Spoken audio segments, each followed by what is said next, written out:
STX가 4조 5천억을 더 부었는데도 결국은 법정 관리로 갔습니다. 사실상 망해버렸습니다. 조선회사가 그렇게 어렵다, 저런 류의 조선회사가 안 된다라는 부분은 알려져 있었는데도 4조 5천억이 왜 더 부어졌을까요? 패거리 자본주의 때문에 그렇다, 이렇게 비판을 합니다. 자, 그런데 이 패거리 자본주의는 제가 나중에 오늘 따로 다루겠고요. 이 우리가 패거리주의라는 말이 있습니다. 이 말은 그야말로 끼리끼리 모여서 다 해먹는데, 그게 정치에 오면 패거리 정치고, 그 다음에 문학에 있으면 패거리 문화고, 경제에 적용되면 패거리 자본주의고, 그렇습니다. 자, 노무현 대통령이 과거 누구보다도 패거리 정치에 대해서 비판적이었습니다. 적어도 겉으로는 노무현 대통령은 자신은 기성의 정치, 당시 동교동계라든지 비주류 어디에도 속하지 않고 아웃사이더처럼 노무현 대통령이 대선 후보로 떠오를 때까지는 독야청청하는 모습으로 보였고, 기성의 기득권 패거리의 저항적인 태도를 보였습니다. 그리고 대선 직후에, 당선 직후에 인사청탁하다 걸리면 패가 망신한다는 생각이 들도록 하겠다라고 했습니다. 거친 표현이 싫었지만은 많은 사람들의 가슴을 후련하게 해서 끼리끼리 나눠 먹던 그때까지의 인사라든지 한마디로 돈, 이런 문제에 대한 국민들의 염증을 씻어주는 게 아닌가라는 기대 때문에 열광적인 환호를 받았습니다. 그러나 이 노 대통령 그 이후에 전혀 다르게 갔습니다. 제가 지금 읽어드린 내용은 지금부터 11년 전에 2005년에 당시 조선일보 정치부 차장이던 박두식 기자가 쓴 내용입니다. 자, 그런데 임기 중반에 접어든 요즘 2005년이면 노무현 대통령의 임기 중반이죠. 노 대통령은 이런 다짐을 아예 잊어버린 듯하다. 노 대통령의 인사 특징은 코드 인사, 전리품 나눠주듯 총선 낙선자 자리 찾아주기, 측근 봐주기 등으로 요약할 수 있다. 측근이나 후원자를 요직에 앉히는 역관제를 받아들이는 미국에서는 그럴싸한 이유나 명분을 대야 되는데, 지금 국민들이 믿든 안 믿든 그렇게라도 명분을 만들어서 시비를 피해보려고 하는 건데, 우리 역대 정권들도 이런 말이 나올까봐 눈치를 살피고 인사를 했다. 살피는 척이라도 했다. 근데 지금 노무현 청와대는 그런 노력도 보겠다. 뭐가 어때 하는 식의 오기도 보인다. 노 대통령은 최근 여당 당원에게 보내는 글에서 이 문제에 대해 내가 몸담았던 정당은 영남에서 지지가 없다 보니 명망 있는 사람들이 들어오지 않고 선거 때가 되면 인물이 없다는 소리를 듣는다고 했다. 장관 임명하고 공기업 사장 뽑는데 다음 선거까지 염두에 둔 정치적 고려가 있다고 털어놓은 셈이다. 김한기 인사수석은 낙하산 시비에 대해 낙선한 뒤 생계가 어려울 정도로 하는 일도 없이 노는 분들이 많다. 그래서 이런 사람들을 챙긴다. 이런 식의 자기 사람 챙기기야말로 패거리 정치를 지탱해주는 가장 든든한 축이다. 패거리주의의 또 다른 특징은 폐쇄성이다. 끼리끼리만 소통하고 자신들만의 잣대로 세상을 해석하곤 한다. 바깥에서 뭐라 하든 자신들만의 기준으로 괜찮으면 만사 형통이다. 현 열린우리당 등 여권은 자신들의 집권에 대해 건국 이후 최초의 민주개혁 세력의 등장이라고 부른다. 듣기 민망할 정도로 자신들을 거창하게 표현하고 있지만 민주개혁 세력이라고 자칭하는 사람들끼리 권력을 나눠 갖는 신종 패거리주의라 해도 할 말이 없다. 제가 이 기사를 아주 장황하게 읽은 것은요, 엊그제 새누리당에서 정진석, 김무성, 최경환 간의 합의를 보면서 새누리당의 비대위라든지 앞으로 전당대회라든지 비대위원장이라든지 이런 부분을 합의해서 끝냈다라는 부분이 신종 패거리주의가 아니라 옛날부터 노무현 대통령 때도 지적이 되고 그 이전에도 지적이 되었던 패거리, 암흑과 보스의 패거리주의 정치의 전형이다라는 점을 인용하기 위해서 이야기한 겁니다. 때에 맞춰서 반기문 사무총장이 한국의 정파의 이해를 대변하는 그런 어떤 이 정쟁을 지향해야 된다는데, 자, 한번 보십시다. 지금 상김시대냐고 이 삼자의 담합에 대해서 비난이 쏟아졌습니다. 상처만 더 큰 새누리당이다, 이런 기사가 나왔습니다. 그래서 정진석 대표가 혁신형 비대위를 구성하고 비대위원장을 외부 영입하고 단일성 집단 지도 체제로의 전환 등을 이런 3자 회동에서 성과를 거뒀다라고 이야기를 했는데 당 내부는 어제 반발이 거셌습니다. 3인 회동을 두고 삼김 시대냐고 비아냥 그림도 쏟아졌고 김무성 전 대표와 최경환 의원은 합의해서 한 발을 뺐습니다. 정진석 원내대표는 구체적 대안도 제시하지 않으면서 시비를 걸면 안 된다 했지만은 리더십에 또 상처가 났습니다. 자, 합의 아닌 의견 교환이라고 분위기가 이상해지니까 정진석 대표가 기자회견을 자처해서 이렇게 설명을 했습니다. 합의가 아니죠.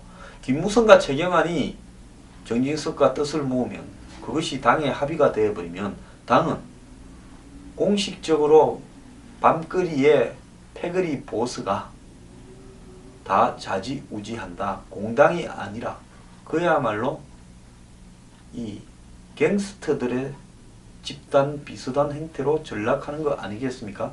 그러지 않습니까?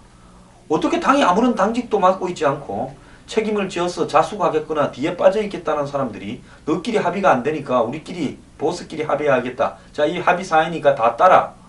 이게 합의가 아니죠. 지시지요. 보스가 조폭 쫄따구들 행동대원 행동대장들 줄 딱 세워놓고 7성파와 20세기파가 7성파와 20세기파는 양 보스가 만나서 최근에 나발이에 대해서 이렇게 정리하기로 했으니까 앞으로 입 딱 이러면 뭡니까? 예! 형님 그거 아닙니까? 뭐가 다릅니까?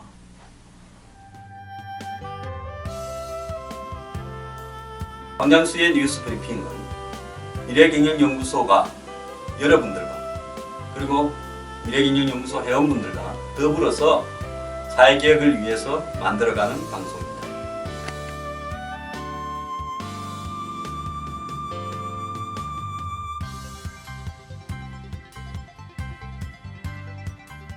자, 3인이 합의하면 끝나는 거냐고 당내에서 반발이 터져나왔습니다. 정우택 의원은 친박 비박을 얘기하지 말자고 한 정은래 대표가 떳떳하지 못하게 숨어있는 사람들을 만나 앞으로 문제를 합의했다는 것은 어이없는 행동이라고 직격탄을 날렸는데요. 저는 정우택 의원의 이런 행동에 대해서 정말로 옳은 이야기를 했다고 칭찬드리고 싶습니다. 자, 하태경 의원은 개파에 전적으로 의존하는 방식으로 최종 해법이 나오고 말았다고 비판했는데요. 이 말도 맞는 이야기입니다. 당내 반발은 대권을 노리는 김 전 대표와 당권을 장악하려는 최 의원이 서로 원하는 조건을 바탕한 것이 아니냐는 의구심에서 비롯된 측면이 있다는 겁니다. 제가 이야기했잖아요. 아까 뭐 그대로 이야기가 나오지 않습니까? 단일성 집단 지도체제의 합의에 대표의 위상을 높여주고 당권 대권 분리 규정을 완화해 김 전 대표의 정치적 재기를 돕는 미락이 오갔을 수도 있다는 겁니다. 하지만 정 원내대표는 3자 회동에서의 대권의 대자도 당권의 당자도 나오지 않았다며 강력 부인했는데요. 개파 갈등을 극복하는 데 김 전 대표와 최 의원이 역할을 해야 된다. 그게 어제 모임의 방점이다라고 강조했다는데 그냥 원내대표 내놓고 그냥 당선자 신분으로 돌아가십시오. 참 한심합니다. 이분도요. 맨날 목에 힘주고 말할 때마다 이렇게 훅가시라고 그럽니까? 잡으면서 말은 잘하는데요. 하는 행동을 보면 지나치게 현실을 추종합니다. 이분에게는 한국 정치가 좀 나아져야 된다는 바람직한 최소한의 이상이나 목표가 있는지 의문입니다. 자, 김무성 전 대표는 3인 회동에 대한 비판이 일자 당이 어려운 상황에서 걱정하는 마음으로 의견 교환을 했을 뿐 그 이상도 그 이하도 아니다. 그런데 왜 합의라고 밖으로 나옵니까? 자, 이렇게 이 보도 자료를 냈대요. 그리고 주변에다가 나는 대표성도 없고 합의할 위치에 있지 않다. 알기는 잘하네요. 그저 정 원내대표의 자문에 응했고 자, 우스워서 지금 이 방송을 못하겠습니다. 최경환, 김무성, 정진석이 이야기해서 발표한 걸 합의라고 보도가 됐지. 정진석과 최경환, 김무성이 모여서 당의 앞일에 대해서 자문해줬다고 보도가 되었습니까? 또 이야기합니다. 서로 현안에 대해서 공감대를 형성한 것이다. 최 의원 측도 말을 아꼈다. 3인 회동조차 내용 수습의 전환점이 되지 못하면서 새누리당은 더 깊은 수렁으로 빠져들고 있다. 원내 지도부 한 인사는 정 원내대표가 김희옥 전 공직자윤리위원장을 핵심 비대위원장에 영입하는 데 관심이 많은 것으로 알고 있다. 하지만 실질적 대주주나 대선주자가 아니고선 현 상황을 수습할 정치력을 발휘하기 어렵다는 게 총론이다. 박 대통령은 어제 아프리카로 나가시면서 당을 잘 수습해달라 이렇게 말씀을 하셨는데요. 참 답이 안 나옵니다. 이 때문에 당 내에선 조기 전당대회를 통해 새 지도부가 당 쇄신을 책임져야 한다는 의견이 적지 않다는데요. 당권 대권 분리 규정을 없애 대선 주자가 직접 당을 이끌어야 된다는 주장도 있다. 이 말은 김무성 대표가 또 출마한다라는 이야기로 해석됩니다. 문제는 이 시점에서 김 전 대표나 오세훈 전 서울시장 등 대선 후보들이 전대에 나올 것이냐 하는 문제다. 자기 지도부는 내년 재보궐 성적에 따라 직격탄을 맞을 수도 있다. 정진석 원내대표가 어제 반기문 사무총장 맞으러 제주도 갔다가 원희룡 제주지사와 이렇게 면담을 하면서 원지사는 어디 종목이냐? 자, 안희정은 축구선수도 됐다가 불펜 투수도 됐다가 이런다. 이 말은 지사도 하고 대선 주자도 하겠다 이러니까 원희룡이 이렇게 답을 했습니다. 우리는 앉아서 천리를 본다. 천리통이다. 이렇게 했다는데요. 참 새누리당 원내대표 여기저기 망신입니다. 오늘 조선일보는 친박 비박이 왜 싸우는지 알고나 싸우라고 하는 내용을 올렸습니다. 자, 그러면서 지금 야당의 친노 비노는 그래도 명분이 조금은 있고 이념적인 차이도 조금은 있다는 거예요. 근데 새누리당의 친박 비박은 도대체 이념적인 차이가 뭐가 있는지 모르겠다는 겁니다. 경제 문제만 해도 김무성은 박근혜 대통령보다 훨씬 더 친기업적이고 우파적이고 사회적 경제 등을 주장하는 유승민과 김무성의 거리는 박근혜와 유승민 거리보다도 더 멀다는 거죠. 그런데 둘이는 같은 비박이라는 겁니다. 또 안보 문제에서 유승민은 박근혜 대통령보다 더 우파죠. 사드 배치를 해야 된다. 그리고 친박은 총선 공천 때 유승민의 정체성을 이야기했는데 그 정체성의 문제의 근거가 4월 국회 교섭단체 대표 연설에서의 문제인데 주요 내용이 가진 자가 아닌 서민 중산층평에 서겠다. 야당은 공무원 연금 개혁에 반대하면 안 된다. 정세 없는 복지 대선 공약은 잘못이었다. 서비스산업발전법과 관광진흥법은 조속히 통과돼야 된다. 사회적 경제를 건강하게 발전시켜야 된다. 북한과의 대화도 중요하지만 지금은 북핵 앞에서 안보에 더 신경을 쓸 때다. 이렇게 말했습니다. 굳이 정체성을 문제 삼겠다 하면 사회적 경제 정도인데 그러나 그것도 박근혜 대통령이 국회의원이던 2009년 미 스탠포드 대학에서 한 경제 발전의 최종 목표는 공동체의 행복 공유에 맞춰져야 하며 정부는 소외된 경제적 약자를 확실히 보듬어야 된다라고 밝혔던 말과 철학이나 비전에서 뭐가 서로 싸울 만큼 다른가 하고 이야기했습니다. 이런 부분을 놓고 치열하게들 싸웠죠. 뭐 일변이 온갖 우파 사이트에서도 싸웠고요. 자, 총선 전에 공천이 이유일 수도 있는데 이제는 총선이 끝났어. 그럴 것 갖고 싸울 이유도 없다는 겁니다. 공천 때는 서로 맵 돌아가면서 한 번씩 학살도 했고 그럼 지금은 비박의 핵심이라는 김무성, 유승민이 옛날에는 친박의 핵심이었다. 지금은 친박 핵심이라는 원유철은 과거의 친이었다. 역사성도 없다는 겁니다. 친박 비박 간에. 자, 자기 주자가 친박 비박에 각각 이렇게 두각을 나타내면서 지지율을 받는 유력한 후보가 있어서 싸우는 것도 아니라는 겁니다. 자, 그래서 양측에서 좀 생각이 깊다는 사람들한테 둘이 왜 싸우냐고 물으니까 이유도 없는데 저쪽에서 자꾸 개파를 갈라서 시비를 거니까 싸우는 것 같다는 겁니다. 명분이나 철학, 정책 방향 등의 차이도 없고 그렇게 당장 먹을 만한 이권도 없는데 둘이 열심히 싸우는 것은 자, 자기 정권 창출의 가능성도 별로 없는데 둘 다 왜 싸울까? 자, 이런 부분의 근본은 막연히 쟤들이 싫다라는 거라는데, 조선일보는 그래 이야기했는데 과연 막연히 쟤들이 싫었을까? 안 그러면 우리가 중심이 되어서 정권을 또 재창출해서 우리끼리 열심히 해먹자는 아까 말한 패거리 정치일까요? 조선일보는 막연히 싫어서 이념도 안 다르고 당장 먹거리도 싸울 것도 없는데도 둘이 열심히 싸우는 게 이상하다. 그냥 서로 싫어서 그런다 했는데, 저는 당장 우리끼리 해먹을 문제만 열심히 머리를 굴리기는 패거리 정치가 그 원인이라고 생각을 합니다.